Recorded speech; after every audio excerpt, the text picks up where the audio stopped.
Dean. Resumption of debate on the second reading. And for the second time today, I call the member for Indi.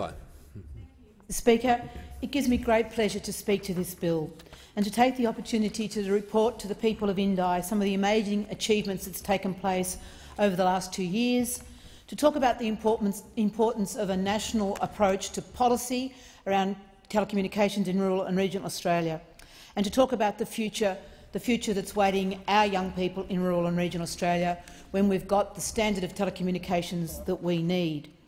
As has been said in this parliament recently, the advocacy of the infrastructure around telecommunications is going to do away with the tyranny of distance that so many of us have experienced for so long. It's the story that began for me in my little farm, the dairy farm in the Indigo Valley, when my mother managed the local telephone exchange, double 3D, when the whole of the community was linked by putting the little plug in the phone. Moving on to the 1990s, when we first got access to the internet and became connected to the World Wide Web, and to 2013, when I ran as an independent with the absolute commitment to lobby, to work, to do everything within my power to make sure that the communities of Indi got the benefit of the NBN and mobile phone coverage. And I'm delighted to report to the House today that that hard work, that whole-of-community approach is really delivering dividends. We've fixed line from the NBN for over 52,000 premises, fixed wireless for over 14,000 premises, and once the satellite is up and running, close to 4,000 premises will have access to it.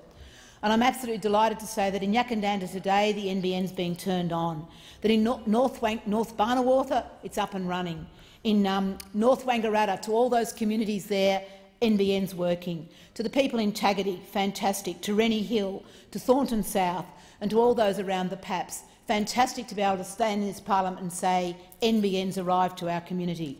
To the people in Benalla, absolutely it's working. And in Wangaratta and Wodonga, my major centres, the rollout is well and truly underway. So with the great success of the NBN coming to our communities, it's linked to this issue we've still got with mobile phone coverage. But I'm really pleased to say that we've made enormous headway there. Over 300 black spots were identified in 2014. Close to 200 of those have been addressed through the Mobile Phone Black Spots Rollout Program 1, with 30 base stations. Now, this was a huge achievement for the people of Indi. We received over 1/3 of the allocated base stations right across Australia, and we're only done better by Durack and O'Connor in Western Australia. So that for all the competitive tendering, Indi came in third, which is just a fantastic achievement for our community. And I want to say well done to everybody involved. We had a lot of success in getting the whole community to work together. We got businesses, we got local government, we got community, we got the Victorian government, we got the authorities. We formed the Indi Telecommunication Action Group. We mapped where the black spots were. We worked with local government to get in-kind contribution. We worked with the telcos to talk about what needed to be done. We worked with individuals in areas that had accidents and had no mobile coverage, so we really raised the voice. And the result is there for all to see. We've done extraordinarily well. So thank you, everybody, for your hard work, and I'm now looking forward to round 2, when we can actually make the difference we need to do for those remaining black spots, but particularly into the high-priority areas of the Mitter Valley, to the King Valley, to down around Kevington, to Carbor, to the Indigo Valley. So our valleys where we've got really poor service and we know the need is huge. And one of the things that I have to say that happens when we have this conversation about telecommunication is a confusion between NBN broadband and mobile phone. But, Mr Deputy Speaker, what happens in my communities is many people rely on mobile phones to get their broadband. So through the access of the mobile phone towers, we put our little dongles in the system and we can then use the mobile phone tower to come to our computers to give us broadband. But it's a totally unsatisfactory system. It's expensive, it's unreliable, the data allowance we get gets used up really quickly, and the actual capacity moves like morning and night time when it's busy. It's very hard to get the signal.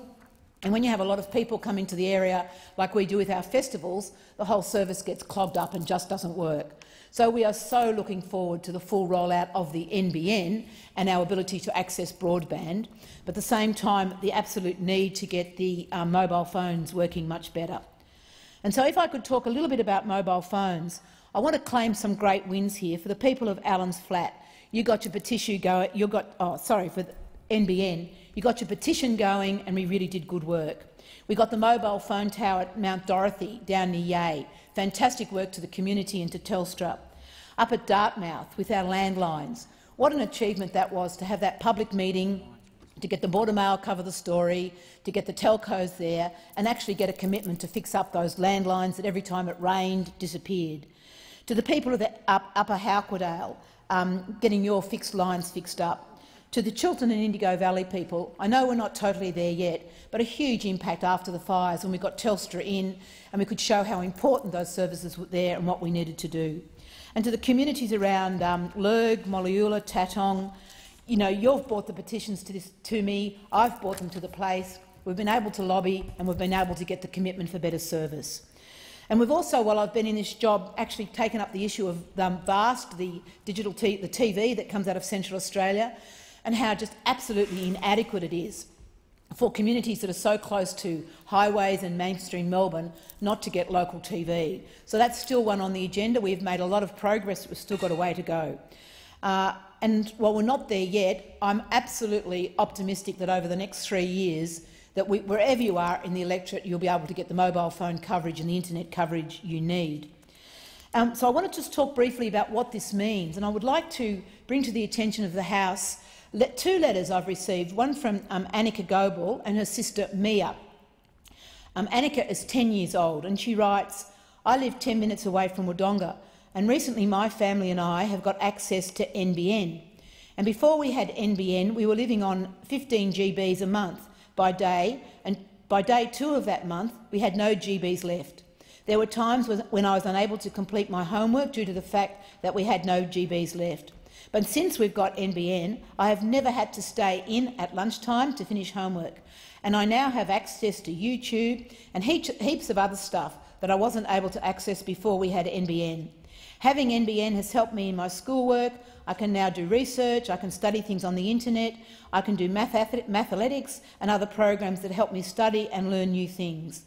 So thank you to Malcolm Turnbull and all the people that have supported NBN coming to the country. And I say thank you, Annika, and thank you, Mia, for your lovely letters. And I think that just absolutely encapsulates from a 10-year-old these digital natives, what an enormous difference it's going to make for their ability to live, work, run businesses, do the things that they need to do in rural Australia. However, we're not done yet. There's still a long way to go. And if I can just talk a little bit about some of the things that we need to do. We need to make sure that everybody in Australia has access to broadband, that no consumers are worse off, that we have robust community protection, consumer protection, and that we have competitive and fair market. And that's one of the areas that particularly I want to talk about today, is the need in the future to ensure that in rural and regional Australia we have competition. Without competition, we're never going to get the diversity of the products that we actually need to deliver what we want to do in our communities. So in my particular community we have Telstra, which is great to have you, Telstra, but we don't have access to Optus or Vodafone. We don't have the competition we need. And it's really, really important that we get the competition and access to the diversity of products right across Australia that actually give us the choice around our telecommunications provider and the types of products that we need. And one of the really important things that we need to do in the future is just to assume that wherever you are in rural and regional Australia, we actually get access to the internet, to the mobile phone coverage. And in this case, I'd like to talk about the Regional Telecommunication Independent Review that was tabled in the Parliament before Christmas and the government's response that was recently been tabled. And have to say how really disappointed I have been by the government's response to this independent review. Look, there's just enormous opportunity for the government to actually look at universal service obligations that are currently applied to landline and say, yep, landline was a great technology in the last century. The technology of the future is broadband and mobile phones, and we actually need to have universal service obligations apply to that. And this review had a really good, some really excellent recommendations about Consumer Communications Fund, which would enable this to be funded. The government has said it's going to go off to the Productivity Commission to get a report on it. but I'm really saying to the government, look, let's just grasp this, let's do what we need to do and make sure that wherever you are in Australia you can use your mobile phone. So the other thing that I'd briefly like to talk about in the time that I've got left is what the opportunities are in the future. Mr Deputy Speaker, I'm on the House of Reps Standing Committee on Agriculture, and we are currently doing a review into agricultural innovation. We've had over 100 submissions come, and we're currently, actually this afternoon, having hearings. And almost without exception, every single submission has said the major barrier to actually the uptake of innovation in agriculture is our telecommunications. It's poor mobile phone coverage, it's poor mobile access to broadband, and then what we actually need, assuming we're going to get that, it's the products. It's getting the telcos to come up with the products that enable us to do research, real-time research, connecting with our farms, with our research organisations, connecting with our international markets so that we've got a really close collaboration there. The opportunities are just enormous for us with telecommunications, and I'm really looking forward to being part of my community, working with agriculture and working with industry as we develop the products that are going to take our businesses, our agricultural business, into the future.